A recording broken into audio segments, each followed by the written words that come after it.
8 Français sur 10 ont confiance dans l'eau du robinet. Pendant 8 mois, nous avons parcouru la France pour savoir s'ils peuvent la boire sans danger. Officiellement, tout citoyen a droit à une eau potable sans risque pour sa santé. Officiellement seulement. Car dans de nombreuses communes, l'eau est contaminée.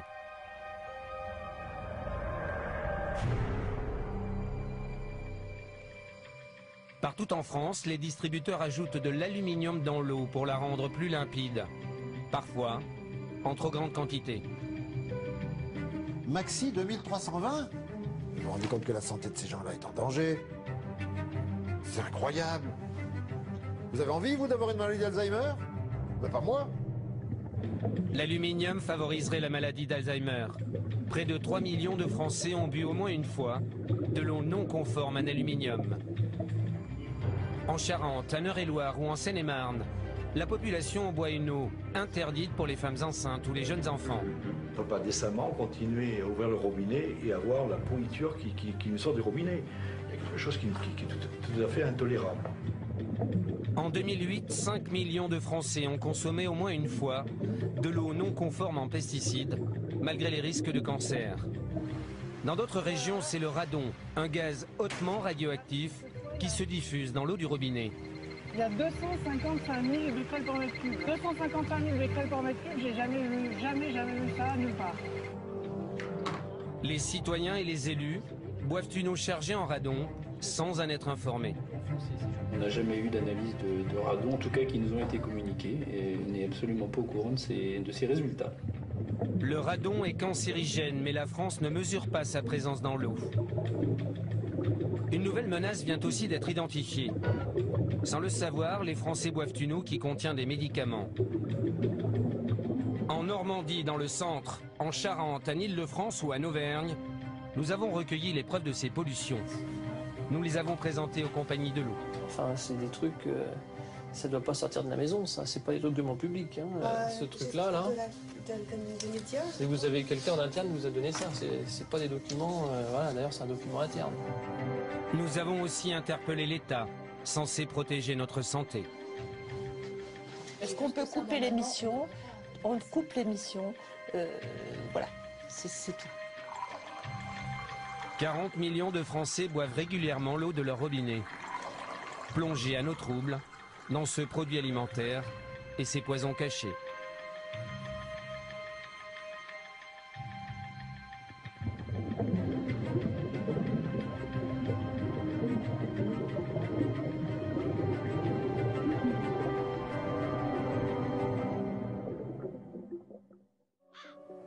Selon les derniers chiffres officiels, 16 millions de Français boivent une eau traitée avec de l'aluminium. D'après de nombreux scientifiques, cette substance est dangereuse pour leur santé. Pendant 20 ans, Guy Berton a travaillé sur l'aluminium. Comme des centaines de scientifiques dans le monde, cet ancien directeur de recherche au CNRS a étudié la toxicité de ce produit sur les hommes.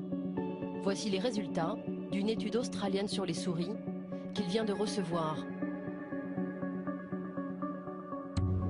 On a réussi à créer la maladie d'Alzheimer en administrant de l'aluminium. Donc, quand même, c'est quand même là la forte présomption. Là, c'est une autre étude, canadienne cette fois-ci. Est-ce que l'exposition à l'aluminium est un facteur de risque pour le développement de la maladie d'Alzheimer? Oui, ça date déjà de 98, vous voyez. L'aluminium se fixe dans le cerveau, provoque des démences et pourrait déclencher la maladie d'Alzheimer. Depuis 35 ans, de nombreuses études arrivent à la même conclusion.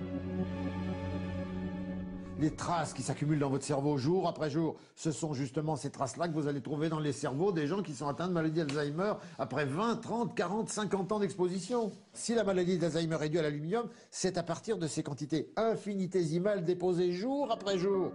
Cela fait longtemps que Guy Berton est en colère. Car de nombreuses communes en France ajoutent ce toxique dans les tuyaux du robinet sans se soucier de leur impact éventuel sur notre santé. Mais pourquoi rajoute-t-on de l'aluminium dans l'eau?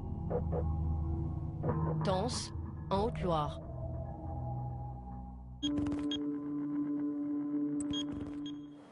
C'est une petite rivière qui prend naissance dans cette vallée. Elle alimente les robinets de 4 villages, 3700 habitants. Thierry Moulin est fier de l'eau de sa rivière, sans aucune trace de pollution, qui alimente sa station de traitement. Donc on est à l'origine des ruisseaux, donc on n'a pas de pollution chimique, pas de pollution industrielle, très peu de pollution agricole, pratiquement nulle, puisque c'est quand même un milieu rural où l'agriculture n'est pas intensive. Donc les problèmes de goût sont minimes. Voilà.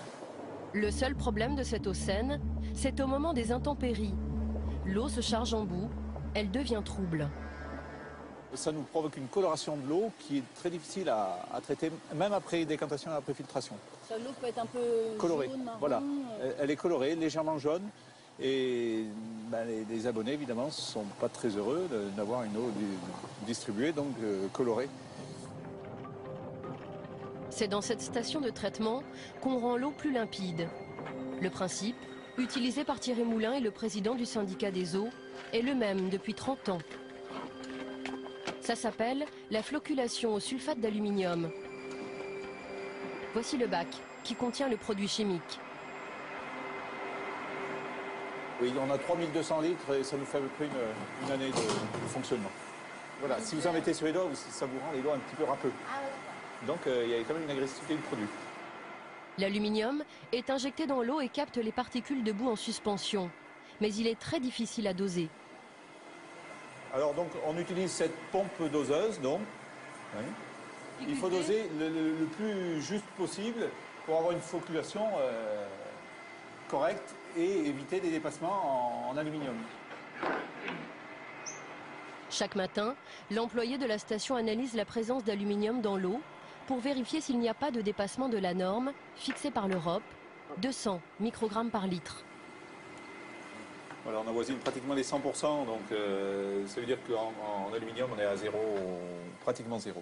Donc ça veut dire qu'en aluminium, en sortie de station, on n'a pas d'aluminium. Donc là, c'est une bonne analyse. C'est qu'on est bien, quoi, voilà, pour le moment. Voilà. Aujourd'hui, l'eau est de bonne qualité, mais c'est loin d'être toujours le cas. L'eau de cette station de traitement dépasse parfois jusqu'à 4 fois la norme aluminium. Voici les analyses des autorités sanitaires pour l'année 2009. Et je voyais qu'il y avait quand même pas mal de dépassements en aluminium. On a des dépassements, oui. Parce que je voyais là sur 10 analyses, vous avez quand même 6 fois des dépassements de normes en fait. Et ces dépassements, vous en connaissez depuis un peu toujours en fait Oui, c'est depuis tout le temps pratiquement, on a eu ces problèmes de dépassement. Ouais. Sur l'aluminium, il y a quand même des chercheurs qui disent qu'il peut y avoir un lien entre les sels d'aluminium dans l'eau, en trop forte quantité, et la maladie d'Alzheimer. Oui, ça, je ne connais pas le problème, c'est possible. Oui. Vous n'en avez jamais entendu parler? Non. À Tence, dans la principale commune desservie par la station de traitement, le maire Jean Digonnet est-il informé de ces fortes teneurs en aluminium? On voit assez souvent des dépassements justement de la norme aluminium. Ces dépassements ne l'inquiètent pas plus que ça, car il reçoit des informations très rassurantes de la DAS, l'autorité qui contrôle la conformité de l'eau dans chaque département. Et en conclusion, qu'est-ce qu'ils mettent il faut le lire, Président. Réseau fiable, haute qualité sanitaire et satisfaisant. Oui, ça ne les empêche pas de vous dire que vous avez une bonne eau. Ah oui, voilà. Mais la DAS vous a jamais parlé de ça, de l'étude qui avait... Non. Pourquoi la DAS de la Haute-Loire ne s'inquiète-t-elle pas de cette eau trop chargée en aluminium? L'explication se trouve dans un autre village du même département. À Saint-Prégé-d'Allier, les dépassements sont encore plus importants. En 2008, les 180 habitants ont même bu une eau qui a dépassé jusqu'à 11 fois la norme en aluminium.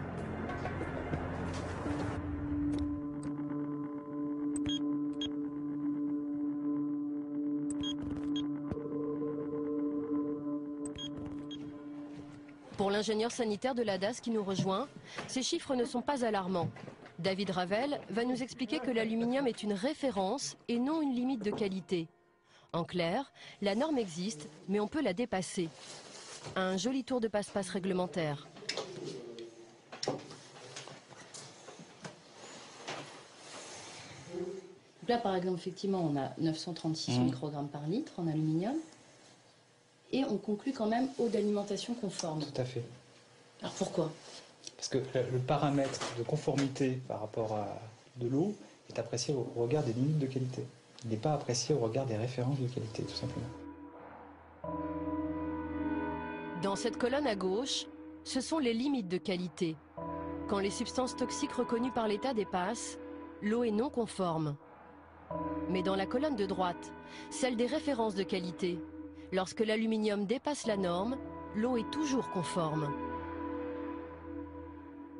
C'est-à-dire si je suis dans cette colonne-là et que je dépasse, l'eau est non conforme. Exactement. Si je suis dans la référence de qualité et que je dépasse, l'eau est quand même conforme. Exactement. C'est quand même un peu étrange, non? Non, non. Une référence de qualité ne traduit pas un risque sanitaire, ou pas un risque sanitaire direct en tout cas. Donc ça veut dire que l'aluminium, il n'y a pas de risque sanitaire avec l'aluminium, même si on dépasse les normes. Aujourd'hui, l'aluminium est une référence de qualité. Donc il n'y a pas de risque sanitaire. C'est pas considéré comme une limite de qualité. Ah oui, j'en sais quoi de ça? Moi, j'ai pas d'appréciation à avoir, j'applique la réglementation. Pour l'ingénieur qui veille sur la santé des populations, ces dépassements en aluminium ne posent pas problème. Mais pour le chercheur Guy Berton, les habitants de Saint-Prégé-d'Allier sont déjà en danger quand ils boivent une eau qui atteint la moitié de la norme aluminium. En Europe, Bruxelles a défini comme norme celle de l'OMS, c'est-à-dire 200 microgrammes par litre. Mais tout le monde sait, enfin, disons les gens courants, savent qu'au-dessus de 100 mg par litre, vous allez doubler l'incidence de la maladie, le taux d'incidence de la maladie d'Alzheimer. Et bon... Et c'est effrayant ce que vous dites, parce qu'il y a plein de communes en France où l'eau est à plus de 100 microgrammes. Je ne sais pas s'il y en a plein, j'en sais rien, mais en tout cas... Moi, je peux vous dire qu'on en a Ah oui, trouvé. alors s'il y en a, ben, ces gens-là sont en danger de... Ce sont les relevés de la DAS, Ouais. de Ah oui, ça m'intéresse. d'eau, Oui. de certaines communes où on est allé tourner. Oui, d'accord. Vous allez voir la... Ben, je connais les trucs, les formulaires, oui. Maxi 2320 ? Oh, non, mais c'est pas possible. Non, c'est un document de la DAS. C'est invraisemblable, ça. En 2320 microgrammes par litre. Dis donc, le cerveau va être joli, hein. Ah non, c'est invraisemblable. Mêmes analyses présentées à un autre chimiste, André Picot. Il a dirigé un laboratoire de recherche au CNRS. Cet ancien expert auprès de l'Union européenne a lui aussi travaillé sur l'aluminium. microgrammes par litre. Oh là là là là. Ouais, oui. Ouais, oui. C'est aberrant. C'est aberrant. Et le fait qu'on mette eau d'alimentation conforme alors qu'on est 4 fois au-dessus de la norme en aluminium... Vous savez, ça ne gêne pas beaucoup un certain nombre d'organismes d'État de couvrir ce genre de choses. Et oui, ben, il ne faut pas affoler les populations, c'est tout. Ah, respect des références de qualité, non. J'adore. Qualité. Mais malgré tout, c'est... Qualité. Si ça vous fiche la maladie d'Alzheimer, c'est simplement le non-respect d'une référence de qualité. Pardonnez-moi, mais j'appellerais ça de l'assassinat, moi. Les autorités laissent boire cette eau du robinet contaminée en aluminium bien au-delà des normes. Mais étrangement, depuis notre interview de l'ingénieur sanitaire de la Haute-Loire, la DAS a modifié ses bulletins d'analyse. L'eau n'est plus seulement conforme, une mention a été ajoutée. À noter, une teneur en aluminium bien supérieure à la référence de qualité. Quelques semaines plus tard, la commune de Saint-Prégé-d'Allier a abandonné le traitement à l'aluminium. Pourquoi la France ne protège-t-elle pas sa population contre le risque aluminium? Tout s'est joué il y a 12 ans, quand le ministère de la Santé a enterré ce dossier.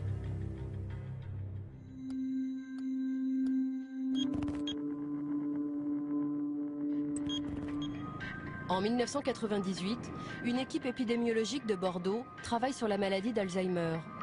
Elle fait une découverte importante.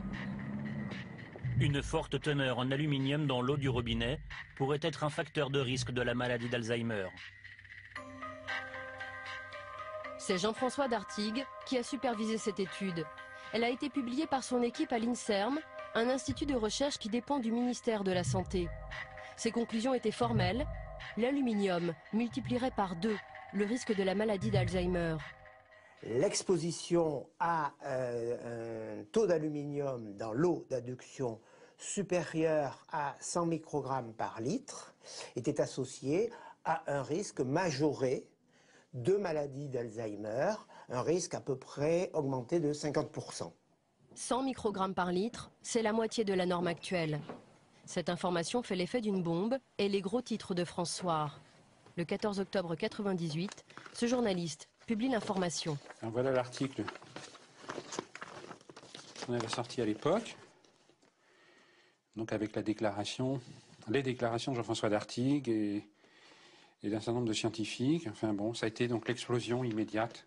Lorsque Roger Langlais contacte Jean-François Dartigues, le chercheur est catégorique sur ses résultats. J'ai appelé Dartigues, celui qui dirigeait l'unité de recherche. Et puis, donc à l'époque, il se montrait très naturellement convaincu. Il me disait, ça fait 2 ans qu'on vérifie nos résultats, donc on ne va pas encore les vérifier. Et il déclarait, on devrait tout de suite demander à la population, dans les communes où on atteint 100 microgrammes ou plus, d'arrêter de boire de l'eau du robinet, tout simplement, et de boire de l'eau en bouteille, en attendant d'utiliser un autre système.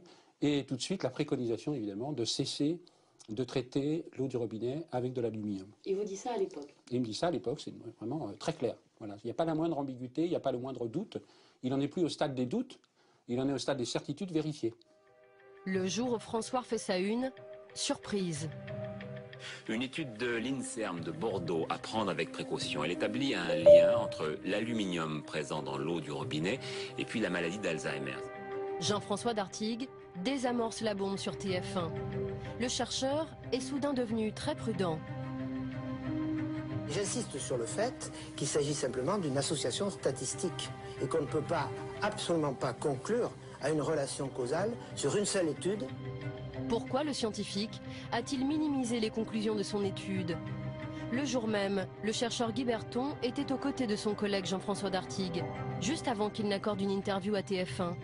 Selon lui, Jean-François Dartigues aurait reçu ce jour-là un coup de téléphone de Bernard Kouchner, alors secrétaire d'État à la Santé. Il a appelé Jean-François Dartigues au téléphone pour lui intimer l'ordre d'aller le soir même à TF1 et démentir les propos qu'il avait tenus, qui plus est lui-même, dans l'article, dans l'interview qu'il avait eu avec le journaliste de François, qui était rapporté dans l'article de François. C'est le ministre de la Santé qui l'appelle en personne? Absolument. Absolument. C'est ce que m'a dit Jean-François Dartigues en revenant, en me disant « Monsieur Berton, je suis désolé, je ne pourrai pas assister à votre séminaire de cet après-midi parce que Kouchner me demande d'aller à la télévision ce soir à TF1, sur TF1, démentir les propos tenus par mon équipe et moi-même concernant l'aluminium. » Certaines personnes m'ont dit que vous aviez reçu un coup de fil le jour justement de cette une pour vous demander d'aller minimiser un peu votre étude devant les médias. Absolument pas. Absolument pas. Non, absolument pas. Non, ça je peux vous affirmer, absolument pas. Guy Berton dit pourtant être sûr de lui. Il affirme se souvenir très bien de son indignation.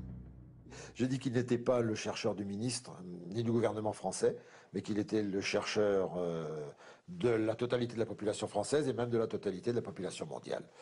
Voilà, c'est ça un chercheur. Le chercheur n'a pas de compte à rendre à un ministre. Voilà. Il a un compte à rendre à sa conscience, c'est tout. Et qu'est-ce qu'il vous dit, lui, comme réponse? Ah, la réponse a été très simple. Alors là, je m'en souviens comme si c'était hier. Il a répondu oui, mais moi, si je veux des crédits l'année prochaine pour mon unité. Voilà, c'est tout. Malgré nos multiples relances, la chargée de presse du ministre Bernard Kouchner n'a pas donné suite à notre demande d'interview. Je vous confirme que son emploi du temps est très chargé. Nous devons déjà refuser beaucoup de demandes d'entretien sur des sujets d'actualité essentiels. Les scientifiques vont se faire discrets, mais 2 ans plus tard, le ministère de la Santé commande tout de même une étude à l'AFSA.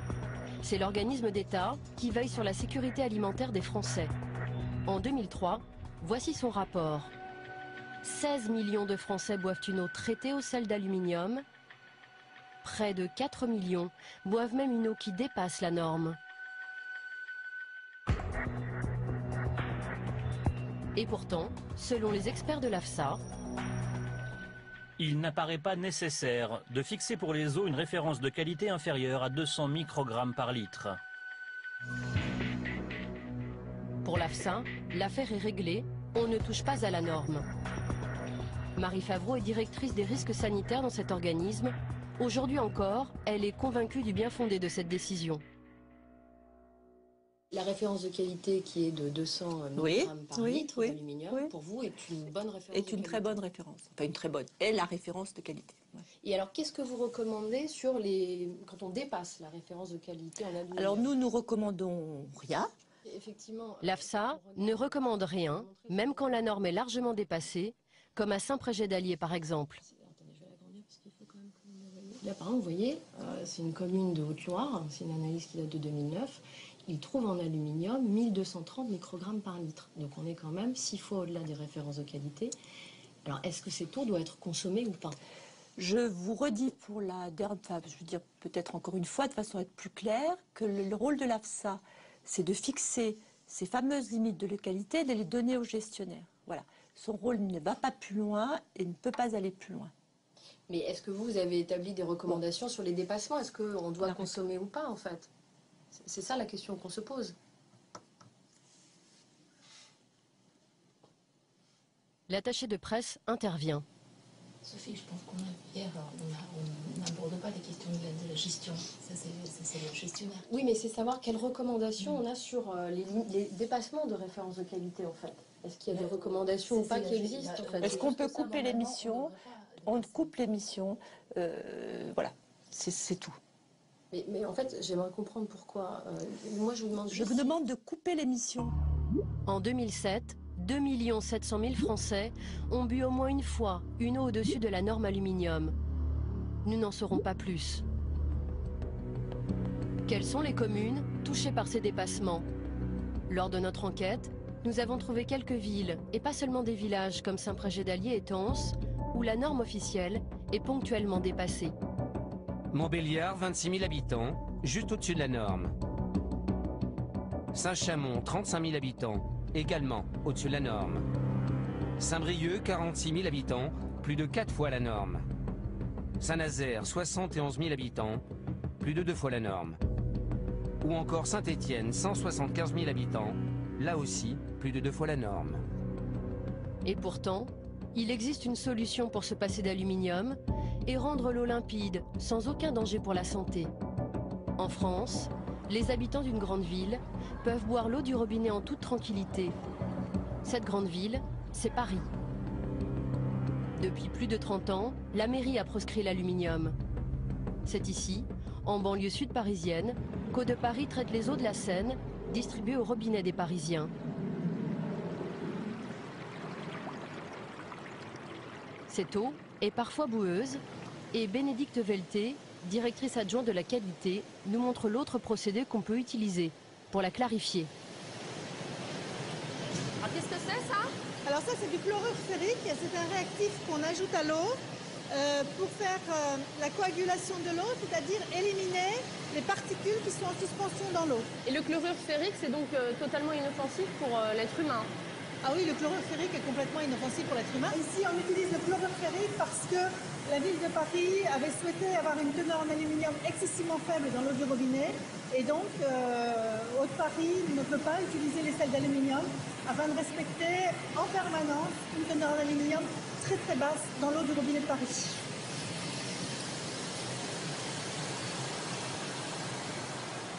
Pourquoi un quart des Français, selon les derniers chiffres, boivent-ils toujours une eau traitée à l'aluminium et non pas au fer? Est-ce que c'est plus complexe à utiliser par exemple que les sels d'aluminium? Non. Non, c'est pas plus complexe à utiliser, c'est simple d'utilisation. Et est-ce que c'est plus coûteux par exemple que les sels d'aluminium? Non, c'est pas plus coûteux que les sels d'aluminium. Non, non, le coût est équivalent. Pourquoi on n'a pas généralisé ce principe en France? Le problème des sels ferriques, c'est que dans certains cas, ça peut donner une petite couleur à l'eau, parce que le fer est rouge, donc ça peut donner une petite couleur à l'eau. Mais là, on parle de choses qui ne sont pas dangereuses pour la santé. Même si l'eau est un peu colorée par les chlorures ferriques, c'est pas dangereux. Non, non, c'est pas dangereux, mais c'est l'aspect esthétique. Le consommateur est excessivement perturbé dès que l'eau a une couleur ou un trouble, ce qui est tout à fait logique. C'est la première perception que le consommateur ressent. Pour ne pas déplaire à leurs clients, par simple souci marketing, les distributeurs de l'eau préfèrent encore utiliser les sels d'aluminium. Du côté des grandes compagnies de l'eau, l'utilisation de ce toxique est tabou. Suez, le numéro 2 français, a refusé de s'exprimer sur ce traitement. C'est quand même un procédé qui est encore utilisé chez Suez. Oui, mais oui, c'est un procédé qui est utilisé, mais comme partout. Donc aujourd'hui, nous, on ne s'exprime pas sur ce sujet-là, quoi. Enfin, nous, aujourd'hui, on nous a dit, aucun intérêt de parler sur ce sujet, quoi. Pour nous, c'est un non-sujet. Veolia, le numéro 1 mondial, qui vend de l'eau à 24 millions de Français, a accepté de nous recevoir, mais sans connaître les informations dont nous disposons. Nous nous sommes procuré un rapport interne de l'entreprise sur la qualité de l'eau. Il date de 2003. Voici ce qu'il préconise. Gérer le risque médiatique à propos de la maladie d'Alzheimer. Ce document indique noir sur blanc que Veolia a distribué une eau qui ne respecte même pas la norme aluminium à 1 100 000 Français. Chez Veolia, Boris David a été mandaté pour nous répondre. Cet hydrogéologue est tout de suite mal à l'aise quand on prononce le mot aluminium. Et celle d'aluminium, c'est largement utilisé dans vos usines de traitement? C'est utilisé, je pense qu'on privilégie aujourd'hui plutôt les chlorures ferriques et ce type de réactifs, mais c'est encore utilisé. Oui. Pourquoi on privilégie les chlorures ferriques? Je sais bien où vous voulez en venir, sur les problèmes des résidus d'aluminium dans l'eau, c'est ça Oui, parfois il y a des dépassements de normes. Ouais. Il me semble qu'on les utilise toujours. Maintenant, on respecte les normes. Enfin, à ma connaissance, il n'y a pas de dépassement majeur en aluminium sur nos usines. Le rapport interne de Veolia démontre le contraire. J'ai un document sur la qualité de l'eau, c'est un document qui date de 2003. Ce document, Boris David refuse au début d'en parler. Ça ne doit pas sortir de la maison, ça. C'est pas des documents publics. Hein. Le truc sur l'aluminium, vous m'avez montré. Je ne sais pas comment vous avez obtenu ça. Mais ça, ce truc-là, là. Et vous avez quelqu'un en interne qui vous a donné ça.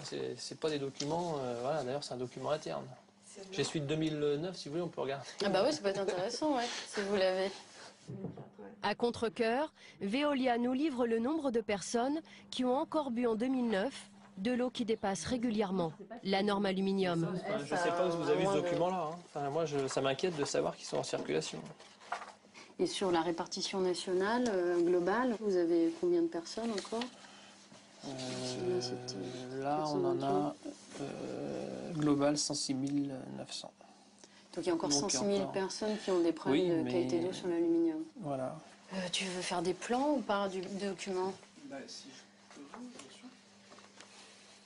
bien sûr. Ouais, mais je pense pas. Non. Ouais. Non. Quelles sont les communes clientes de Veolia qui ont distribué cette eau régulièrement contaminée? Nous n'en saurons pas plus. Pourquoi les compagnies persistent à traiter l'eau du robinet avec de l'aluminium? C'est le chercheur Jean-François Dartigue qui va nous le révéler. Lorsqu'il publie son étude sur l'aluminium et la maladie d'Alzheimer, il rencontre les 3 grandes compagnies de l'eau. Pour passer au fer, elles auraient dû changer leurs installations. Elles ne le souhaitaient pas. J'ai discuté avec eux de ça. Eux m'ont dit à l'époque, mais c'était il y a 10 ans, ça peut peut-être changé, que ça coûterait quand même nettement plus cher. Donc c'était un problème économique en fait.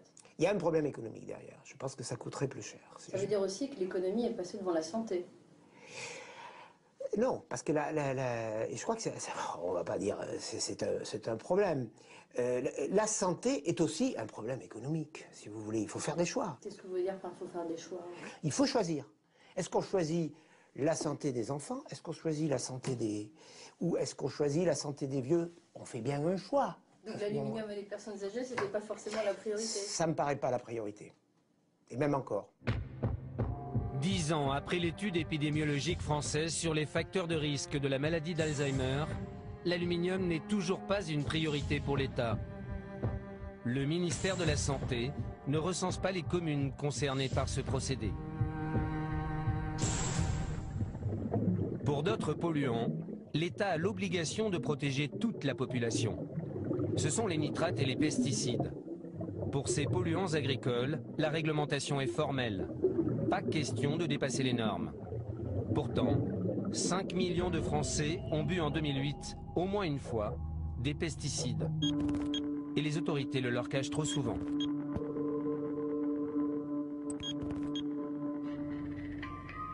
En Eure-et-Loire, écouter la radio vous rappelle qu'ici l'agriculture a depuis longtemps contaminé les réserves d'eau. Claude Châteaudun est donc débarrassé pour un bon bout de temps de ces agents polluants. Au total de cette nouvelle station de traitement des pesticides, 2,5 millions d'euros. Écoutez, le maire, il est soulagé. Je suis soulagé parce qu'on se rendait compte qu'il y avait une dégradation de notre eau de captage et malheureusement une dégradation de l'eau que nous distribuons à la population. À Châteaudun, l'eau est de nouveau conforme. Mais dans de nombreux villages, les habitants consomment toujours une eau non potable, contaminée par les pesticides et les nitrates. Lauriane Delorme connaît bien la gravité de cette pollution. Elle est technicienne à la DAS du département, l'administration qui contrôle la qualité de l'eau. Bonjour, vous allez bien? Aujourd'hui, elle vient faire des prélèvements au captage de Romilly-sur-Aigre. Ici, un pesticide interdit depuis 2003, l'atrazine, contamine l'eau du robinet jusqu'à 6 fois au-dessus de la norme. On dépasse régulièrement les 0,6 microgrammes par litre d'atrazine et de déséthylatrazine. C'est beaucoup. Oui, c'est beaucoup, parce qu'il y a une interdiction pour les femmes enceintes et les enfants de moins de 10 kilos, selon les recommandations de l'AFSA. Et c'est une eau que vous boiriez? Moi, je ne la donnerais pas à mon enfant et pas si j'étais enceinte. C'est notamment des risques de cancer ou de mauvais développement. L'origine de cette pollution n'est pas à chercher bien loin. À quelques mètres du captage, des champs à perte de vue. Et effectivement, ici, dans des zones de grande culture. Oui, toute la Beauce, c'est une région céréalière, donc beaucoup de blé, de maïs, pommes de terre. Et on pourrait pas se dire justement, faut arrêter toutes ces cultures à proximité des captages, c'est peut-être la seule solution pour s'en sortir? C'est très tendancieux. Pourquoi?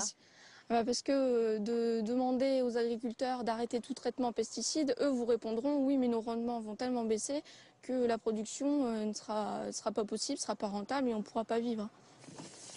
Grande culture, contre eau de qualité. Jusqu'à présent, c'est l'agriculture intensive qui a été privilégiée. Depuis maintenant plus de 10 ans, les habitants de ce village boivent une eau dangereuse pour les femmes enceintes et les jeunes enfants. Et cette commune est loin d'être un cas isolé dans le département. Dans ce courrier du 19 juin 2009, le préfet d'Eure-et-Loir dépeint une situation sanitaire très inquiétante. La situation en Eure-et-Loir est toujours aussi alarmante. Les anomalies recensées concernent essentiellement les nitrates et les pesticides. C'est le département de la région qui compte le plus grand nombre de réseaux délivrant une eau juridiquement non potable. À la direction départementale des affaires sanitaires et sociales, le directeur adjoint nous révèle l'ampleur de cette pollution. Il calcule le nombre d'habitants qui boivent une eau non conforme en pesticides et en nitrates. Alors je commence par les nitrates, si vous voulez. 49 773 habitants, c'est-à-dire près de 50 000 personnes. En gros, près de 12% de la population départementale qui a reçu en 2008 à son robinet une eau à teneur en nitrate supérieure à la limite légale de qualité. 50 000 personnes. 50 000 personnes. Donc ce sont tous ce qu'on voit en rose et en rouge sur la carte en fait. Voilà, ce sont ces deux couleurs qui symbolisent, ça c'est au-delà de 70 mg par litre, et cette couleur-là, entre 50 et 70 mg par litre. Vis-à-vis des pesticides, la limite de qualité de 0 microgramme par litre est dépassée pour tout ce qui est rose ou rouge. Le bilan pour 2008, 71 000 personnes concernées par des dépassements de 0,1, c'est-à-dire un peu plus de presque 17% de l'effectif départemental. Quels sont les risques pour tous ces habitants qui consomment ces polluants en trop grande quantité? Ce sont les bébés qui sont les plus exposés aux problèmes d'oxygénation liés aux nitrates. Donc le nourrisson peut subir de manière plus importante ce phénomène d'anoxie, c'est-à-dire empêchement d'oxygénation de son organisme, parce que les nitrites sont fixés et ils empêchent l'oxygène de venir se fixer au niveau des poumons, en fait, quand on arrive le sang. C'est une anoxie, une asphyxie. Pour les pesticides, si on dépasse les troubles neurologiques, peut-être maladie de Parkinson, des troubles de la reproduction, des troubles neurologiques éventuels, ce sont les hypothèses qui sont aujourd'hui investiguées, certaines formes de cancer. En gros, bon, je pense qu'avec ces trois interrogations de risque sanitaire, ça suffit pour dire faisons respecter ce que prévoient les textes. La première obligation de la DAS, c'est d'informer les communes qui doivent alerter leur population. Mais les maires le font-ils vraiment? La Seine-et-Marne et ses routes bordées de champs Après l'Eure-et-Loire, c'est le deuxième département de France le plus contaminé par les nitrates et les pesticides. La Croix-en-Brie qui est là, le Mininel, les Ormeaux. Marie-Paul Duflot préside l'association Nature Environnement Seine-et-Marne. L'eau potable, elle en a fait son combat. Actuellement, il y a combien de communes qui ont de la restriction à la consommation sur l'eau potable? Bon, il y a environ une soixantaine. Bon, malheureusement, on a laissé la situation sans s'en préoccuper trop pendant de nombreuses années. Et puis, oui, ça fait beaucoup quand même. Hein. Ça fait pas mal, oui. Pas mal, surtout que j'ai l'impression que la plupart du temps, les habitants ne sont pas au courant. Nous allons contrôler 3 communes qui distribuent au moment du tournage une eau non conforme en nitrate ou en pesticides. Première mairie, Lumininel-Ormeaux. Pour certains quartiers du village, le taux de pesticides dépasse 7 fois la norme. Première inspection, les panneaux d'affichage extérieur. UV de la réunion du conseil communautaire, bon, il n'y a rien. À l'intérieur, même constat. Bon, il y a quand même risque d'intoxication du monoxyde de carbone, ils sont conscients de ça. Par contre, l'eau potable, ça n'a pas l'air de faire partie des... Madame le maire, est-ce qu'elle est là Non, je ne suis pas disponible. Ah, c'est vous, madame. Je vais faire un reportage sur l'eau et la manière dont les mairies communiquent sur la qualité de l'eau. Oui. Vous prenez un rendez-vous parce que moi, aujourd'hui, je n'ai pas le temps. D'accord, mais c'était juste pour savoir pourquoi ça n'était pas affiché alors que c'est une obligation de mairie d'afficher. C'est affiché en principe dans les mairies. Bah oui. Donc voilà, c'est pas là aujourd'hui, c'est pas de chance. D'accord. C'est pas de chance. Mais Donc pour les citoyens, c'est pas de chance. Oui, mais aujourd'hui, je n'ai pas le temps. Sympathique. Ouais, très sympathique. Ce qui s'appelle se faire jeter. Deuxième commune, Gatun. L'eau est au-dessus de la norme de 50 mg par litre pour les nitrates et 6 fois plus pour les pesticides. Bonjour. Je suis Sophie Le Gall, je suis journaliste pour France 3. Oui. Bonjour monsieur. Bonjour. En fait, on réalise un reportage sur l'eau du robinet. Et puis là, on fait un petit tour des mairies dans le coin pour voir un peu comment ils communiquent auprès de leur population sur la qualité de l'eau. Ah bah vous êtes tombé sur la bonne mairie. Pourquoi Je suis monsieur Pichot, le maire de Gatun. Vous pouvez nous montrer un peu en termes d'affichage ou de communication à la population comment vous procédez Les relevés. Ah, ils sont dehors. Les analyses ne sont affichées nulle part. Et vous savez que c'est obligatoire d'afficher en mairie? Oui, je sais. Je sais. Mais pourquoi ça n'a pas été fait alors? Ah, madame, pourquoi que ça n'a pas été fait? Pourquoi que c'est fait? Pourquoi que c'est... Vous savez, je vous le dis, je vous le répète, on n'a aucun malade, aucun mort. Des fois, je blague avec les gens. L'eau, mais on n'a pas grand-chose, nous. Les pesticides, enfin, c'est beaucoup. C'est les pesticides qu'on a. Et les nitrates. La secrétaire vient de sortir ce document d'un tiroir. Il confirme bien des dépassements en nitrates et en pesticides. Voilà. Et là, par exemple, il y a des restrictions à la consommation là, sur non. ces relevés? Si, bien sûr. Ah non, mais que les femmes enceintes et puis les nourrissons, oui. Les nitrates et les pesticides sont reconnus maintenant par tout le monde comme étant d'origine agricole. Qu'est-ce que vous connaissez faut arrêter de dire ça, faut arrêter. Alors là, vous allez me mettre en colère, là. Pas de chance, le maire est un ancien agriculteur. Les agriculteurs sont quand même responsables en partie de ces taux de pesticides et de nitrates élevés dans l'eau quand même. Oui, mais je vous dis pas le contraire. Je vous dis pas le contraire. Mais heureusement qu'il y en a quand même des agriculteurs parce qu'on travaille plus de faim. Dernière commune, Courpalais. Ici aussi, l'eau potable dépasse la limite en nitrate et 4 fois la norme pesticide. Devant le parvis de la mairie, surprise, une future maman embarque des bouteilles d'eau. Donc qu'est-ce que vous faites là en fait? C'est parce qu'en fait, comme je suis enceinte, je vous ai demandé des aides et on m'a dit que j'avais le droit à des bouteilles d'eau. Une par jour en fait. Voilà. Tous les mois, les gens, alors on distribue de l'eau aux femmes enceintes et aux femmes enceintes. Donc à partir du 4e mois de grossesse jusqu'aux 10 kilos d'enfants. Mais monsieur le maire arrive. On a rentré beaucoup de masques, etc. Et on n'a pas de... Charles Saadia est maire depuis 2 ans. On n'avait pas de place, donc on a aménagé cet endroit pour... De mémoire d'élu, on s'est toujours soucié des femmes enceintes et des nourrissons. Son prédécesseur distribuait déjà des bouteilles d'eau. On rentre une palette chaque 15 jours à peu près. Donc ça fait, je vous dis, 300 €, c'est exactement 132 € la palette. Voilà, donc ça vous coûte combien par mois? 300 euros, 260 euros précisément. Oui, c'est pas, sur un budget communal, c'est quand même bon, pas énorme. C'est pas énorme. Ça rassure beaucoup de gens et puis franchement, c'est pas un coût exorbitant, ça nous fait quoi, 3 000 euros par an? Oui, il faut le faire. Oui, non, c'est même pas il faut le faire, c'est un devoir de solidarité, c'est un devoir, oui, non, ça c'est pas des choses qui me gênent beaucoup, hein, franchement.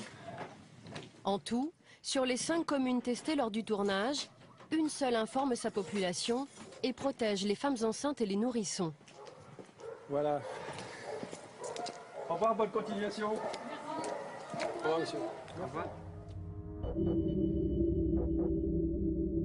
Retour en Eure-et-Loire. Face à l'ampleur du désastre, les autorités sanitaires locales ont enfin décidé de réagir. Aujourd'hui, le directeur adjoint de la DAS du département a rendez-vous avec des élus d'un village qui connaît de gros dépassements en nitrates et pesticides.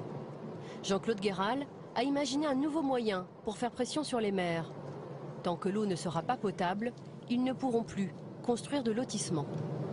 Le raisonnement a été assez simple, c'est de dire, dès lors que l'eau n'est pas potable, c'est déjà ennuyeux pour la population actuelle et l'État fait pression sur les élus pour améliorer la situation. Mais il n'y a aucune raison pour qu'on laisse venir des populations nouvelles. Ça suffit, l'effectif concerné est déjà assez important, ça suffit comme ça, c'est pas la peine d'aggraver le processus. Jean-Claude Guéral est accueilli par le maire, également agriculteur, qui est un peu tendu. Allez-y, rentrez, on va vous laisser. Les 10 logements qu'il espérait construire sont pour l'heure compromis. La sous-préfète, Anne Laparre-Lacassagne, s'est aussi déplacée pour faire passer le nouveau message de l'État aux élus dépités. Je trouve que c'est quand même un peu dommage qu'on ait mené une réflexion qui date, je ne sais pas depuis combien de temps que ça date cette réflexion, depuis 1 an et demi, peut-être 2 ans, qu'on ait mené toute cette réflexion-là, qu'on arrive à cette proposition-là au concret, et puis qu'aujourd'hui qu'on nous dise que c'est pas possible. Donc c'est un peu dans cet esprit-là, enfin dans cette interrogation-là, qu'on demande à la DAS et à l'État des explications. Voilà. Ce qui est normal. D'emblée, l'État va mettre les points sur les i. On cumule les inconvénients puisqu'on a à la fois des dépassements de qualité vis-à-vis des nitrates, qui sont importants, qui datent depuis plus de 15 ans, et surtout en matière de pesticides. C'est-à-dire on rencontre ici des situations de concentration comprises entre 0,4 et 0,6, c'est-à-dire 4 à 6 fois la limite de potabilité. Donc l'État ne souhaite pas du tout qu'on crée des lotissements en extension dès lors que la question de l'eau n'a pas été réglée, quoi. On se fait quand même un peu guillotiner là, je trouve. On est un petit peu... bon, il y a un mode d'exploitation qui a fait qu'on est dans cet état-là aujourd'hui, mais on faisait ça avec la bénédiction de l'État. Vous savez, tous les pesticides qui se retrouvent dans la nappe, et c'était des produits homologués, donc on n'était pas hors la loi. C'est pas moi qui vote les lois, c'est pas moi qui écris les règlements. Oui. On est juste payé pour les faire appliquer ici. Et on les fait pas trop appliquer parce que sinon on aurait été plus rigoureux depuis plus longtemps. On a été extrêmement patient pendant un certain nombre de temps. Et là maintenant, la qualité et la situation de regard de l'eau est telle qu'on n'a plus le choix. Donc on est obligé de durcir notre position et d'être dans cette logique de donnant-donnant. Vous voyez bien qu'effectivement, mais on accompagne. On n'est pas non plus borné. D'accord. Et pourquoi vous dites qu'on a été patient? Pourquoi on a été patient pendant longtemps? C'est grave. On a peut-être eu tort. Dans l'Eure-et-Loire, l'État met la pression sur les maires. Mais en Seine-et-Marne, il donne des permis de délivrer une eau juridiquement non potable. Cela s'appelle une dérogation préfectorale. L'Échelle, petit village de 530 habitants. Aujourd'hui, monsieur le maire a rendez-vous à la préfecture. Il souhaite obtenir le droit de donner à sa population une eau qui dépasse la norme. Selon lui, cela fait plus d'une génération qu'elle est régulièrement contaminée par les pesticides et les nitrates. Ça vous inquiète pas que les gens boivent de l'eau chargée en nitrates et en pesticides depuis maintenant 20 ans ici? Oui, facilement. Ça vous inquiète pas, ça?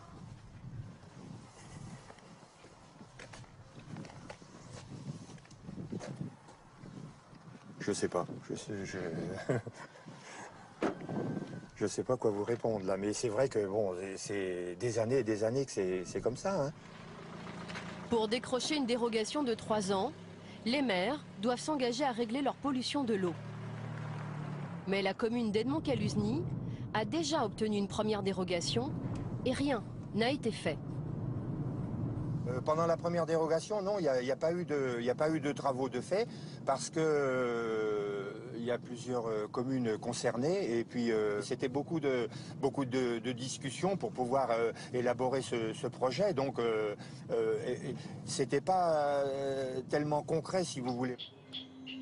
Quelques heures plus tard, Edmond-Caluzny sort de la préfecture, accompagné de 2 autres maires, eux aussi satisfaits. Ils ont obtenu une deuxième dérogation. Et ils savent que les travaux ne seront pas finis dans 3 ans. Mais si ça dure plus de 3 ans, on va être obligé de refaire une troisième dérogation. Elle a dit que c'était la dernière. Hein. Ah oui, oui, mais en principe, on peut en avoir une troisième. Hein. Oui. Alors on espère que à ce niveau-là... C'est un peu plus difficile. Hein. Oui. Mais bon. Vous pensez que vous n'allez pas réussir à faire les travaux dans les 3 ans en fait? Non. Pas tout. Fin 2011, donc les travaux vont démarrer et ça va durer 4 ans. Donc ça va nous emmener en 2015. Hein. Les habitants de l'Échelle devront attendre encore 5 ans avant d'avoir de l'eau potable à leur robinet. Ces dérogations peuvent s'éterniser jusqu'à 9 ans. Et pendant ce temps, le ministère de la Santé oublie de dire aux populations que l'eau peut être interdite pour les femmes enceintes et les nourrissons. Sur son site internet, voici ce que le ministère se contente d'indiquer: eau d'alimentation conforme par dérogation. Dans le local de son association, Marie-Paul Duflot découvre que ces eaux qui dépassent par exemple les normes nitrates sont déclarées conformes par l'État. Eau d'alimentation conforme, effectivement, je trouve que cette phrase n'est pas judicieuse. Restriction d'usage. Non, il n'y a pas les restrictions d'usage, effectivement. Oui. Ah oui, c'est effrayant. On va dire que ça permet à ceux qui ont demandé de rédiger ça de se sentir relativement à l'aise, puisque c'est écrit conforme par dérogation. Mais en réalité ça leur permet d'avoir peut-être moins de citoyens qui se révoltent contre une eau non conforme. Sans doute. Le préfet du département de la Seine-et-Marne est-il informé de ce défaut d'information? Nous décidons de lui montrer le site internet du ministère de la Santé et l'interview d'un maire qui a déjà obtenu 2 dérogations avec la bénédiction des services de la préfecture. Monsieur le préfet, Michel Guillot, est convaincu du bien fondé de ces dérogations sur l'eau. Pourquoi l'État accorde des dérogations aux communes qui ont des dépassements? Si l'État accordait des dérogations et que rien ne se passe, ce serait, pardonnez-moi, complètement inutile. Mais l'État n'accorde de dérogation que parce que la commune s'engage à un projet de réalisation, d'investissement qui aboutira à terme à une solution pérenne, donc à une qualité de l'eau satisfaisante. Alors je vais vous montrer, dans les lieux de Seine-et-Marne, qu'il y a des dépassements dans sa commune en pesticides et en nitrates, et qui a lui aussi, on est à sa 2e dérogation. Alors le préfet est quand même un peu fautif. Ah oui, ça, sans doute. Tous les ans, je demande une dérogation parce que je mets toujours de mon nom, que les travaux avancent pas, et il me la donne. Alors expliquez-moi ça. Ça fait combien d'années que vous avez des dérogations? Oh, ça fait 3 ans. Vous allez encore en avoir là? Oui. Il ne faut pas comprendre la dérogation comme étant le fait de retarder la décision politique. On a un peu parfois l'impression quand on les écoute, les maires. Quelques maires, encore une fois, voyez un certain nombre... J'aurais pu autant présenter d'autres qui disent « mais oui, on est d'accord, ça ne nous arrange pas, mais le préfet a raison de nous obliger à... » C'est comme ça. En Seine-et-Marne, 106 communes, 20% des mairies du département sont toujours sous dérogation. Pourquoi l'État n'alerte-t-il pas la population dont le préfet a la responsabilité? Les nitrates, effectivement, on est à 64 mg par litre, donc on est effectivement au-dessus des normes. 50. Et pourtant, quand on regarde la conclusion, il est écrit « eau d'alimentation conforme par dérogation ». Oui. Est-ce que vous trouvez que c'est une bonne façon d'informer les gens? Elle pourrait être formulée différemment. Je suis une femme, je m'installe dans cette commune, je veux voir la qualité de mon eau, par exemple, notamment. Je vois eau d'alimentation conforme par dérogation. Je me dis donc j'ai une eau qui n'a pas de problème. Et pourtant, c'est une eau qui est interdite à la consommation pour les femmes enceintes. Écoutez, oui, ça manque sans doute d'éléments de précision. Je suis d'accord avec vous, oui. Faudra je l'indiquerai au ministère de la Santé et également au service d'action sanitaire et sociale, oui, c'est sûr. Ça n'est pas un mensonge, simplement c'est une imprécision, d'accord, ou une ambiguïté, d'accord. L'État protège mal les habitants Et des entreprises en profitent pour leur proposer des solutions miraculeuses. Ils leur promettent une eau qui protégerait soi-disant leur santé, comme en Eure-et-Loire. Tu veux de l'eau, Loulou? Aurélie Rive s'est installée 2 ans plus tôt à la campagne pour la qualité de vie. Cette maman découvre alors que l'eau du robinet est non conforme en nitrate et 2 fois au-dessus de la norme pour les pesticides. Merci. Cette situation la préoccupe car elle a 2 enfants en bas âge, dont Lauric, 1 an. Qu'est-ce qui vous inquiète plus précisément pour les enfants, par exemple? Beaucoup les... Enlève ta tétine. Beaucoup les pesticides. Les pesticides parce que pour les... Voilà. Pour les petits... Pour les petits garçons, surtout, je sais que surtout pour les jeunes enfants, c'est dangereux. Et puis, pour se dire, on boit de l'eau du robinet et puis on sera en bonne santé, on va pas être malade parce qu'on décide de boire l'eau du robinet, quoi. Malgré tout, Aurélie donne de l'eau du robinet à son fils, mais filtrée, car elle s'est équipée d'un appareil qui traite l'eau. Donc en fait, on a installé un calibrodénitrateur. Ça purifie l'eau, ça enlève nitrate, pesticides et calcaire. Alors, on avait possibilité d'avoir 2 réglages, comparaison Volvic ou Evian. Ce qu'on a fait, on a opté pour Evian, c'est parce qu'on nous a précisé que quand on mettait ce genre d'appareil, qu'on choisissait ces dosages, on pouvait utiliser l'eau pour les biberons des enfants. Aurélie et sa famille ont acheté cet appareil lorsqu'un commercial est venu les informer de la mauvaise qualité de leur eau. Voilà, ça c'est le dossier de la société qui nous a vendu le calibrodénitrateur. Il avait un tableau complet sur toutes les communes et la commune de Trizay-les-Bonnevalles était dans son tableau et c'est là qu'il nous a montré l'étude exacte, les chiffres exacts de la commune. Et ça vous a coûté combien? Alors, 3 000 €.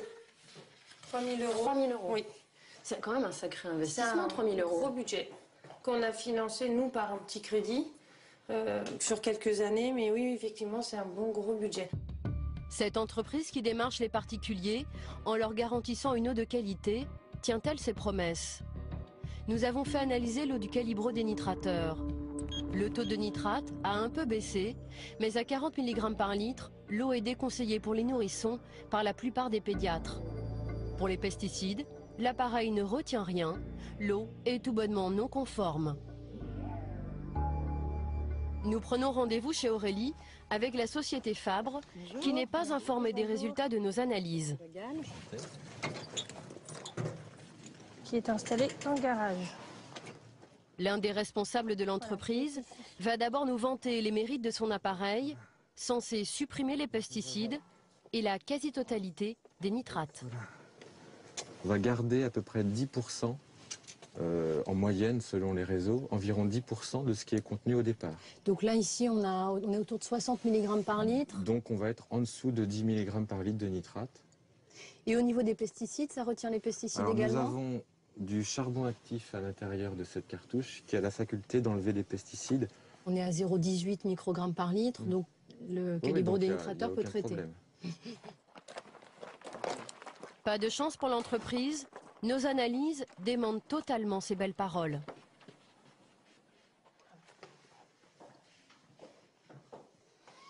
Parce que je voulais vous montrer quelque chose, parce qu'en fait on a fait nous analyser l'eau traitée ici, et on a eu des petites surprises quand on a reçu l'analyse, puisque vous voyez en nitrate on est à 40 mg par litre. Donc, non mais attendez là, c'est quoi votre truc? Vous vous plaignez que ça marche pas et vous amenez une télé pour ça?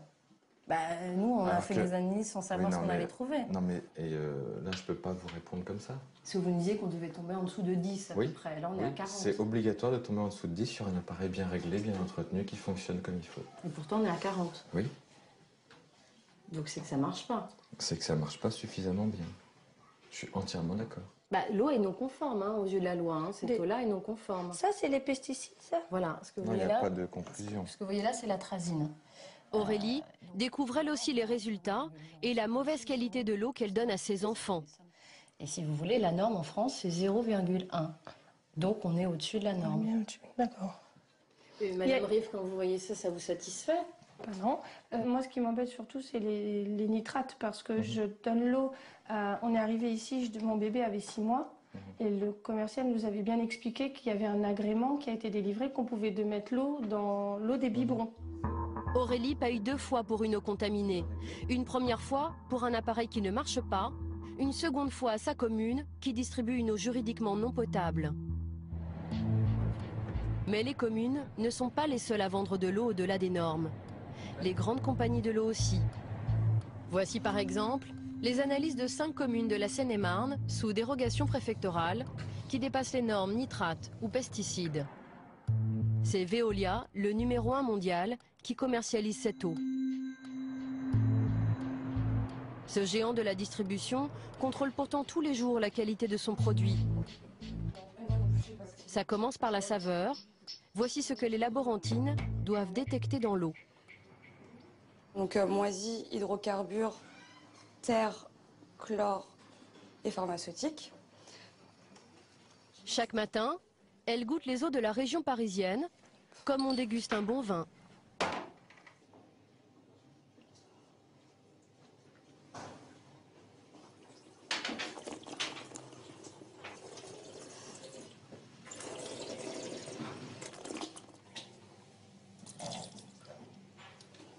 Néant. Aujourd'hui, rien à signaler.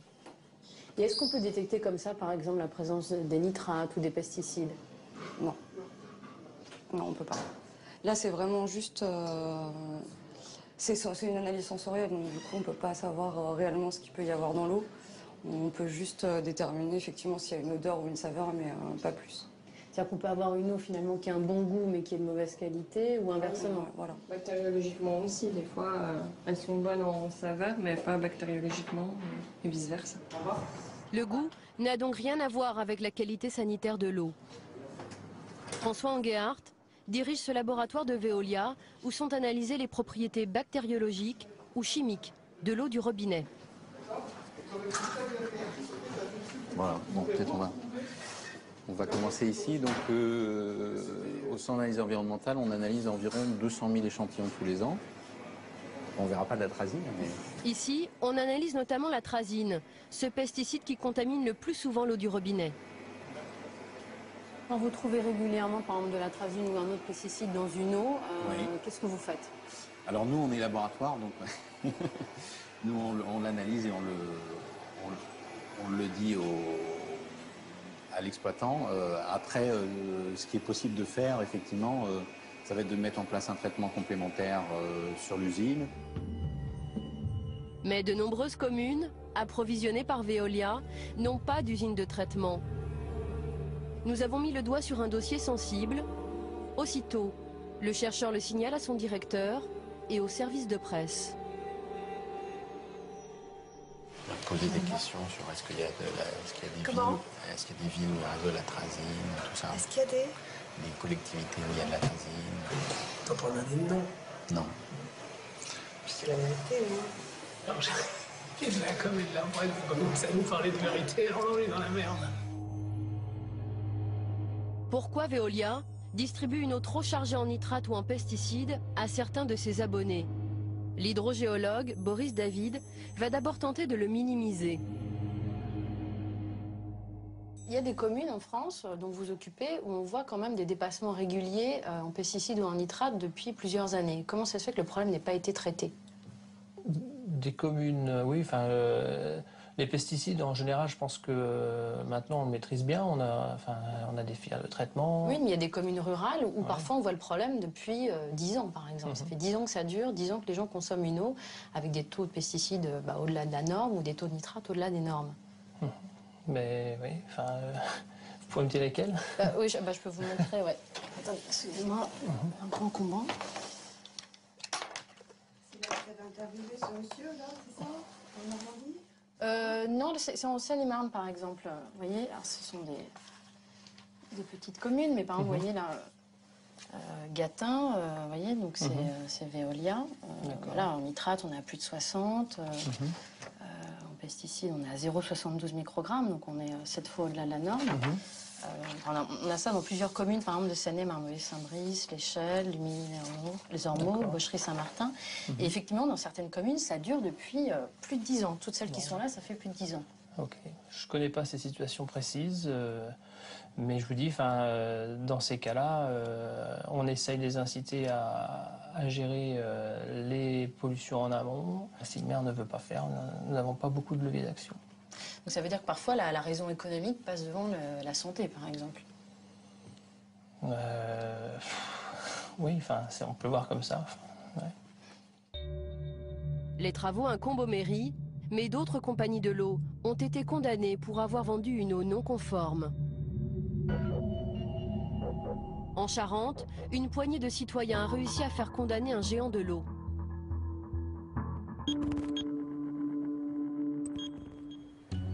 Cette bataille judiciaire s'est déroulée à Moutier. Il y a 9 ans, ces 2 enseignants et ce douanier ont découvert que la SOR, le numéro 3 français, vendait à 11 000 personnes l'eau contaminée de ce captage de la Forge. À partir de 1991, on était au-delà des normes. On est monté jusqu'à 0,6, 0,7 pour le cumul de pesticides et encore simplement sur les 2 pesticides, les 2 désherbants du maïs. Donc on était à 6 à 7 fois les normes en fait. Pour certains éléments, et notamment pour les pesticides isolés, oui, on était largement dans cette ampleur-là, oui. On était un peu révoltés, il faut bien dire.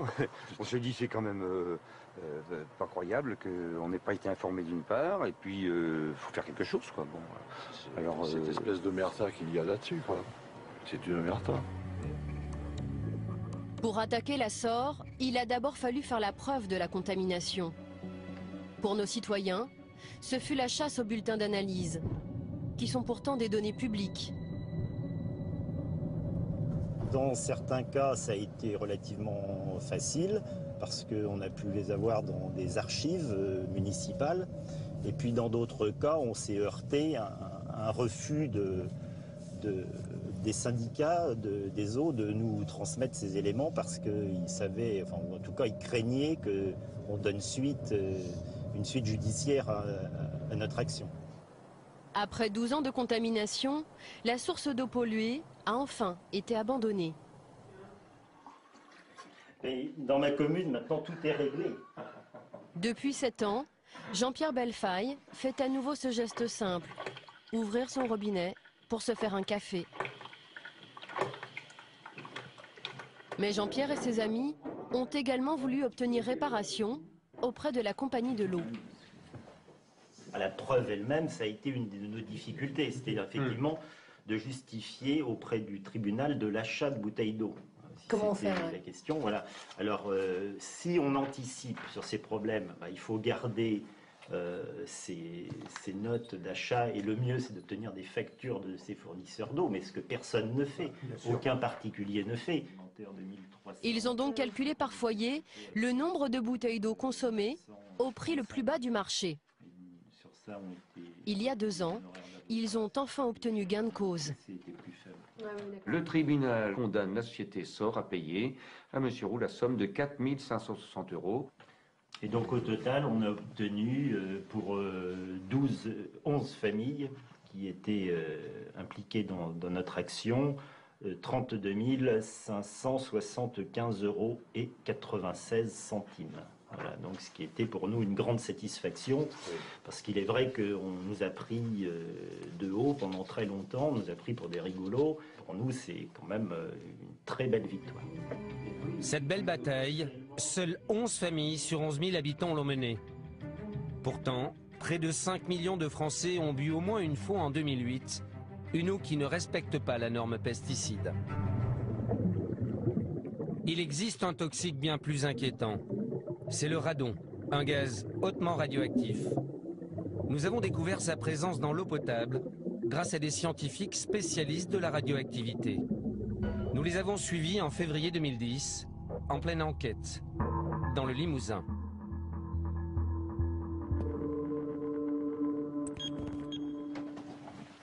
Bruno Charéron est ingénieur en physique nucléaire. Il dirige le laboratoire indépendant de la CRIRAD, un organisme agréé par l'État et spécialisé sur la radioactivité. Aujourd'hui, sous une pluie battante, il se rend au captage de Saint-Sylvestre. Le responsable local de la SOR, qui distribue l'eau, et son attaché de presse l'accompagnent.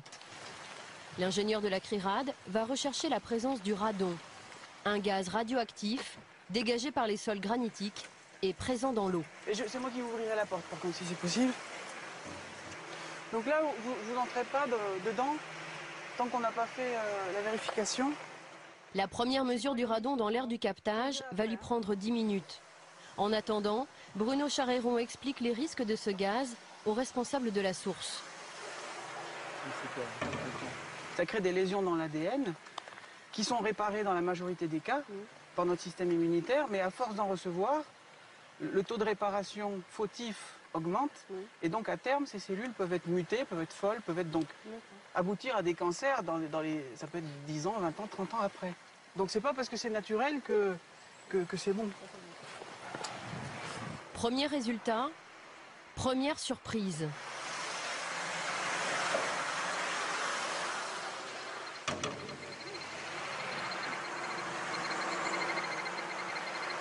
Alors, il y a quand même 27 000 becquerels par mètre cube, alors qu'on est juste à l'entrée, quoi. Dans les écoles, par exemple, la norme à ne pas dépasser est de 1000 becquerels. C'est beaucoup? Ah bah 27 000 becquerels par mètre cube, c'est pas tous les jours qu'on mesure ça quand même. Hein. Oui, c'est vraiment beaucoup. C'est-à-dire que... Devant ces chiffres alarmants, les employés de la SOR vont désormais se tenir à l'écart de notre caméra et du captage. Donc ça, c'est un masque. Là, c'est obligatoire, là. Bah oui, parce que vraiment, la concentration en radon est vraiment très importante. 27 000 becquerels par mètre cube, c'est vraiment très élevé. Tout comme notre caméraman, Bruno Charéron s'équipe dorénavant d'un masque à charbon actif pour réaliser une seconde mesure, plus précise encore, de la radioactivité. Est-ce que vous sentez que c'est un peu plus dur de respirer? Ouais. Oui? Oui. C'est bon? Seconde mesure, énorme surprise.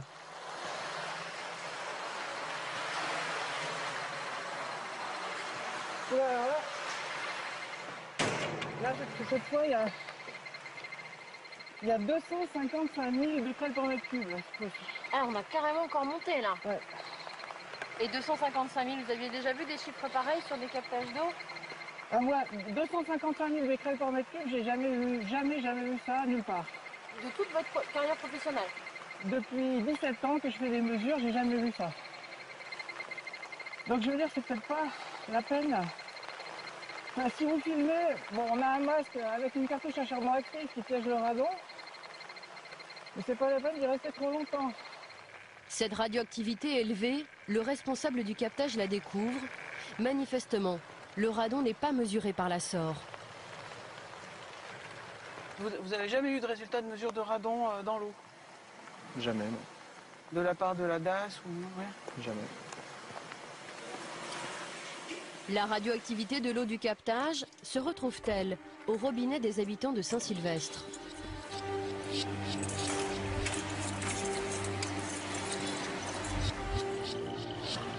Avec Christian Courbon, un autre technicien du laboratoire de la CRIRAD, nous nous rendons chez une habitante du village, Viviane Sinclair. Bonjour. Cela fait 4 ans qu'elle vit ici avec ses 2 enfants.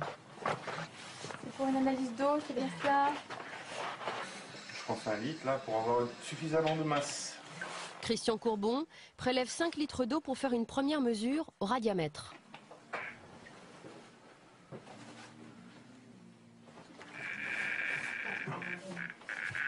Ça veut dire qu'il y a du radon dans l'eau, quoi. Parce que bon, il y a beaucoup de descendants du radon qui sont présents dans cette eau pour pouvoir le mesurer avec un radiamètre sur aussi peu de matière. D'accord. Voilà. Donc ça veut dire qu'a priori cette eau est chargée en radon. Il y a un marquage clair, voilà. Vous, cette eau, vous la buvez? Eh bien oui, on boit l'eau du robinet toute l'année. On boit que ça. On boit que ça. Les enfants aussi? Absolument. Cette mesure au robinet n'est pas prévue par la réglementation française. On connaît les effets, mais on ne fait rien pour protéger. Voilà. Et pourquoi? Enfin, pourquoi? On aimerait bien le savoir. Ouais, on aimerait bien le savoir. Voilà. Pour les habitants de Saint-Sylvestre qui boivent l'eau de leur robinet, quels sont les risques de contamination? À Valence, dans son laboratoire, Bruno Charéron va analyser l'eau de Viviane Sinclair. Avec l'échantillon. Bonjour, ça va? Ouais, bonjour. Ça s'est bien passé? Ça a été. Ouais. Hop. Alors là, on en ramène un de Saint-Sylvestre. C'est de l'eau qui a été prélevée sur le captage des sauvages. Donc c'est de l'eau du robinet? Voilà, c'est ça. L'ingénieur en physique nucléaire mesure les éléments radioactifs présents dans cette eau.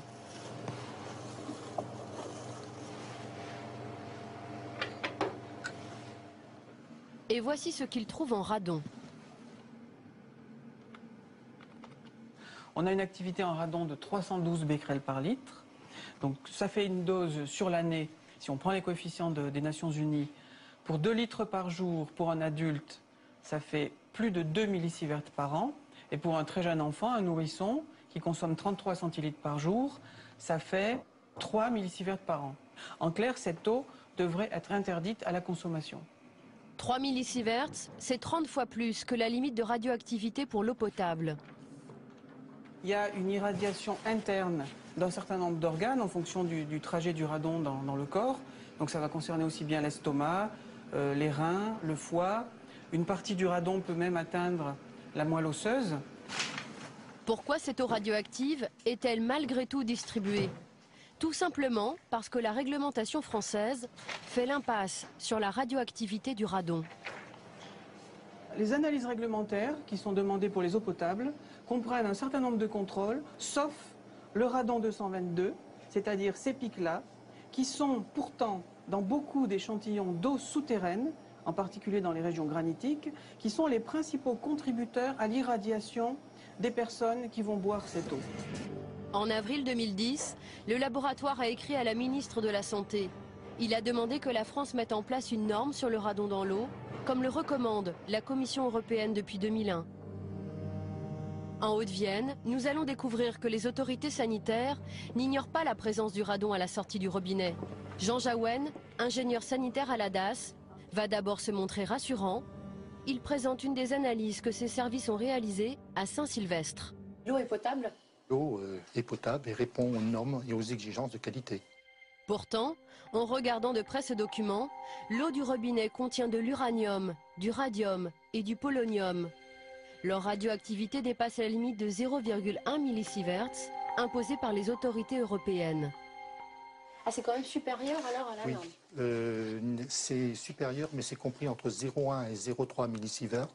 Et selon l'interprétation de l'autorité de sûreté nucléaire, l'eau peut être distribuée en état s'agissant d'une petite installation. On n'est pas vraiment tous égaux alors?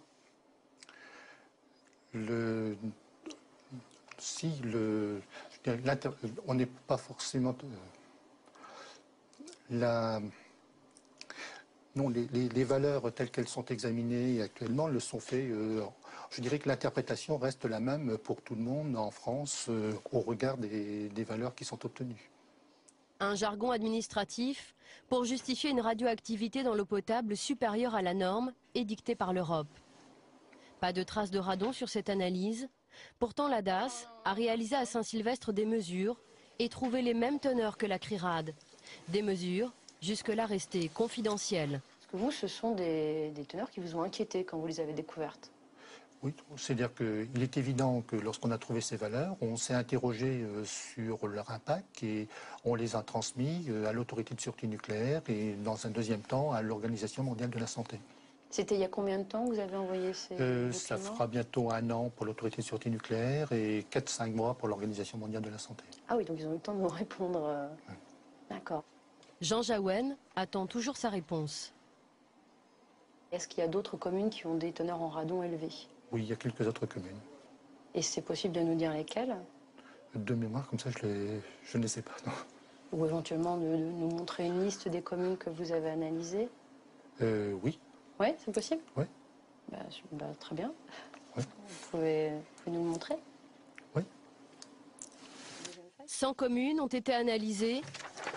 Plusieurs ont de fortes teneurs en radon, comme Jabreil-les-Bordes par exemple. Et donc ça veut dire que les habitants par exemple, de ce village-là ne savent pas en fait qu'ils ont quand même une eau avec des teneurs en radon importantes. Non. Mais vous ne trouvez pas ça gênant qu'ils ne soient pas mis au courant alors qu'ils la consomment cette eau? Oui, mais tous les résultats du contrôle sanitaire classique sont portés à la connaissance des habitants. Mais pas ça, quoi. Pas ça. Parce qu'on n'a pas d'éléments sur lequel s'appuyer pour donner une consigne d'ordre sanitaire. Oui, parce que ce qui est difficile pour vous, là, c'est de ne pas savoir ce qu'il faut faire de ces chiffres, en fait. Tout à fait. Oui.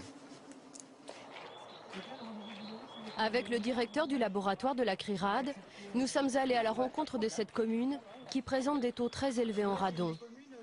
Monsieur le maire et son adjoint vont découvrir que l'eau potable de leur village est hautement radioactive.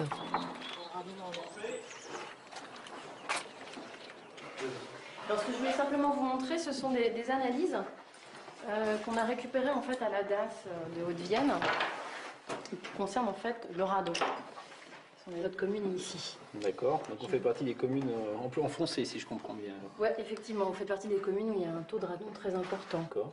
Et on doit s'inquiéter de ce chiffre? Est-ce que vous déjà vous avez été informé de ces chiffres? Absolument pas. Du tout. Non, nous on a des analyses de radioactivité qui sont faites une fois tous les 4 ans par captage en fait. Mais non, on n'a jamais eu d'analyse de radon, en tout cas qui nous ont été communiquées, et on n'est absolument pas au courant de ces résultats. Voilà. Et comment ça se fait qu'ils fassent des analyses dans votre commune et qu'ils ne vous informent pas alors que vous êtes les élus de cette commune?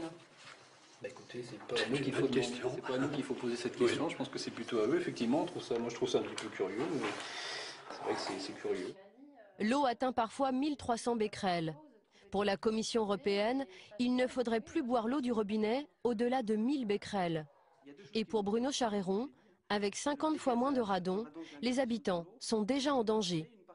Il suffit d'avoir dans l'eau seulement 20 becquerels de radon par litre pour dépasser la dose qui est recommandée à ne pas dépasser pour la boisson. Et comment on peut éliminer le radon? Donc pour éliminer le radon, il y a le fait de faire circuler de l'air, de brasser cette eau avec de l'air extérieur qui est peu chargé en radon, pour forcer l'eau à dégazer son radon. Et puis il y a des systèmes de filtration, par exemple à charbon actif. Mais bon, c'est pas simple. Hein. C'est vrai que moi je suis prêt à faire tout, on est prêt à faire tous les aménagements possibles sur le réseau d'eau pour être dans les normes, pour être quoique dans certaines limites. Mais il n'y a aucun problème, mais c'est que derrière il faut le financer et nous on ne peut pas le financer. À Jabreil-les-Bordes, le maire est désemparé. À Saint-Sylvestre, un habitant a reçu 10 jours plus tôt les analyses de la CRIRAD. Depuis, Vincent Defaille et sa famille ne boivent plus que de l'eau en bouteille. Alors ça, c'est tout votre stock d'eau? Une petite partie, puisqu'on va faire les courses samedi, donc on en rachètera d'autres. Mais bon, c'est le stock d'eau en priorité pour les enfants. L'eau de la cantine aussi, elle a du radon. Donc sur le coup, on a donné des petites bouteilles d'eau à nos enfants, ce qui n'était pas facile pour la cantinière, pour tout le monde, et puis même pour les enfants eux-mêmes, puisque pourquoi nous, on ne boit pas de l'eau, elle n'est pas bonne l'eau, plein de questions. Puis les seuls enfants qui avaient ces petites bouteilles? Oui, et puis là, en fait, on continue, mais on se rend compte que, voilà, celle du milieu nous a dit, non, moi ça m'énerve de boire de l'eau en bouteille, donc je fais comme les autres. Tous les soirs, Vincent fait l'inspection des cartables de Léonie, 5 ans, et Edgar, 7 ans. Lorsqu'il découvre des bouteilles presque pleines, ce père de famille ne peut s'empêcher d'angoisser.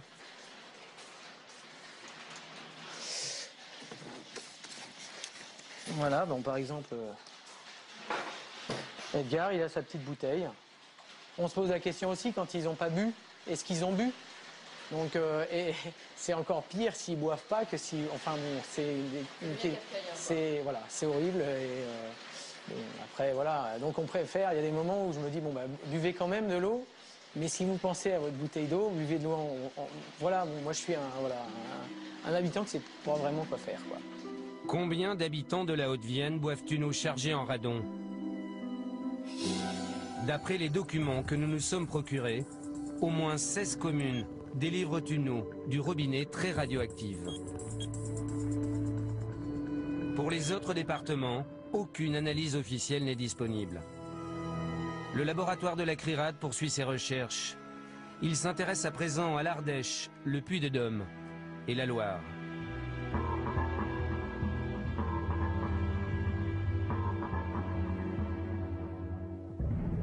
Il existe une pollution de l'eau encore plus méconnue. C'est la dernière menace, un cocktail de 3000 molécules qui circulent dans nos tuyaux. Ce sont des résidus de médicaments. Les Français sont les plus gros consommateurs européens de médicaments. On les retrouve dans l'eau depuis quelques années, mais on ignore encore les effets sur notre santé.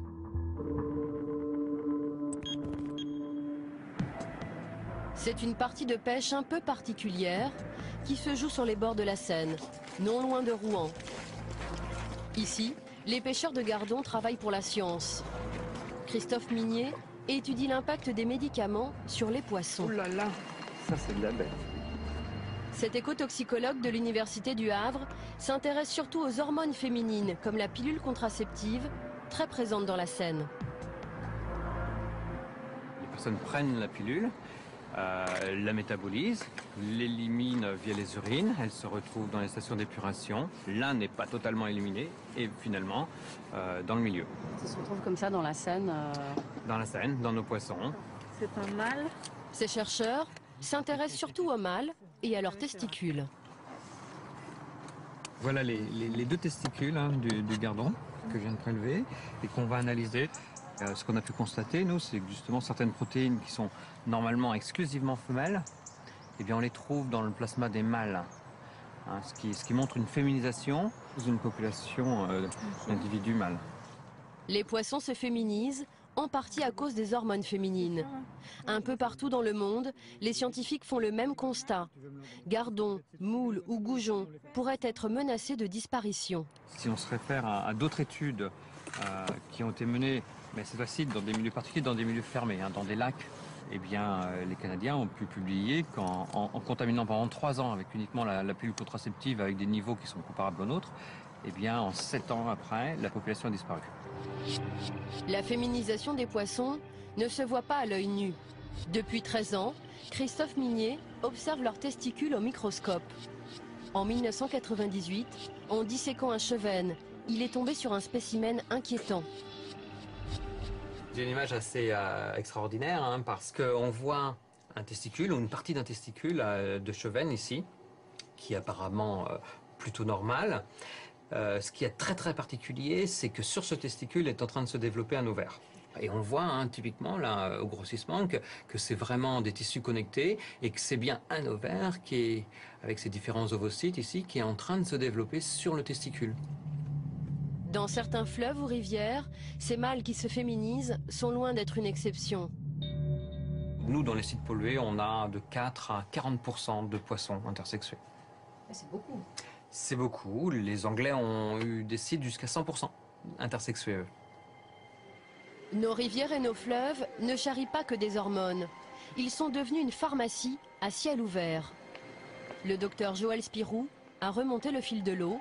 Sa recherche l'a mené à la sortie des eaux usées de l'hôpital de Rouen et de ses 8000 malades. Comme partout en France, ces rejets ne sont pas traités. Toutes les eaux usées passent par là, donc à la fois les water et puis les lavabos, etc. Tous les bains, enfin tous les rejets liquides du CHU et du centre Becquerel, du centre de traitement contre le cancer, arrivent ici, sont collectés ici avant d'être répartis dans la circulation de l'agglomération. Les urines et les selles des malades véhiculent plus de 3000 molécules, la gamme complète de nos médicaments. Le docteur Joël Spirou a recherché et trouvé une trentaine d'entre eux.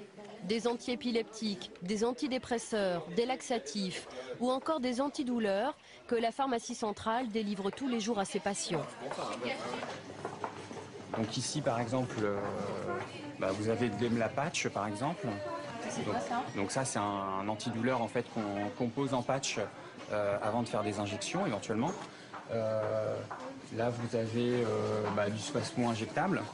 Donc ça, c'est pareil, c'est un antispasmolytique. Ça fait partie des classes thérapeutiques qu'on a retrouvées dans les effluents du CHU, ce qui est normal, puisque les patients qui les consomment les éliminent d'une façon ou d'une autre. Donc ça veut dire que voilà, il y a une problématique de santé environnementale à évaluer de façon sérieuse. À Rouen, l'hôpital n'est pas le seul à rejeter des médicaments. Les 550 000 habitants aussi. Que deviennent les 3000 molécules qui s'accumulent dans les eaux usées? Elles sont acheminées dans cette station d'épuration. Ici encore, le docteur Joël Spirou a réalisé des analyses. Une fois traitée, l'eau contient toujours les résidus des médicaments. On retrouve entre 70 et 80% des médicaments qu'on a retrouvés à l'entrée de la station d'épuration. C'est une preuve, s'il en fallait une, que ces stations d'épuration ne sont pas prévues. Elles n'ont jamais été prévues pour retenir les résidus médicamenteux. Par exemple, le tramadol, on s'aperçoit que par an, on laisse repartir 78 kilos d'antalgiques dans la Seine. Alors, me direz-vous, 78 kilos, c'est pas grand-chose, mais c'est pour un bassin de population relativement restreint.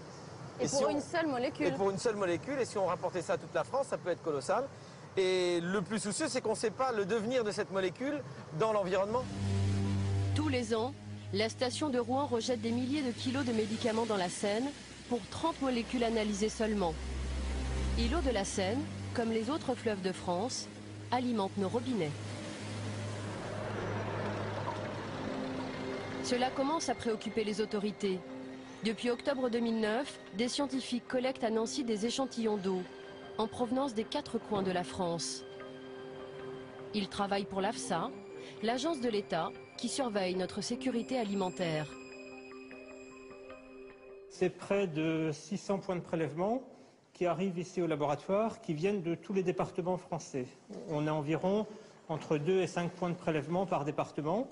Et là, à titre d'exemple, vous avez des cartons qui proviennent des départements 71, 72, 74. Donc là, ce sont les départements qui viennent d'être prélevés aujourd'hui. Dans le laboratoire, les scientifiques recherchent depuis quelques mois les 40 médicaments les plus consommés en France. Un ingénieur a accepté de nous révéler les molécules déjà identifiées dans les échantillons d'eau potable. On a pu mettre en évidence des molécules comme la carbamazépine à un certain niveau de concentration. Donc la carbamazépine, on va la retrouver ici, donc c'est un neuroleptique. Donc c'est une des premières molécules qu'on a retrouvées sur les 3 bassins qui ont été étudiés. Donc le bassin Adour-Garonne, Rhône-Méditerranée-Corse et Loire-Bretagne. Qu'est-ce qu'on a pu trouver d'autre? Alors on a également trouvé l'aspirine, ce qui est à peu près normal puisque grosse consommation. Et également donc de la metformine, pour les diabétiques en fait, comme molécule. Ce sont les seuls exemples que l'ingénieur nous livrera, mais rien sur les quantités trouvées. Ces molécules, quand vous les retrouvez dans l'eau, c'est à quelle teneur en fait? C'est difficile par rapport à notre activité là, de vous dire une teneur, dans le sens où notre demandeur pour l'instant n'a pas eu accès aux données. Là, c'est un ordre de grandeur, hein, oui, non, mais l'ordre de grandeur, c'est, voilà, je peux pas vous dire parce que pour l'instant, on sait qu'on a retrouvé un certain niveau, mais ce niveau-là, il faut le confirmer, il faut le valider, et il faut l'être sûr parce que vous imaginez derrière les associations de consommateurs qui vont nous dire attention, vous avez dit que vous aviez trouvé que 100, et si on a le malheur de trouver dans une eau traitée 300 ou 400 nanos, admettons, imaginons, ils vont dire ah oui, vous aviez dit que vous aviez que 100. Donc, vous avez peur que ça affole les gens en fait. Voilà. Les résidus de médicaments peuvent-ils nous rendre malades? Cet été, l'État recevra les résultats de cette étude nationale qu'il a commandée. Il connaîtra alors la quantité de médicaments que les Français boivent un peu partout sur le territoire. Les autorités sanitaires informeront-elles la population? Seul le ministère de la Santé a la réponse à cette question.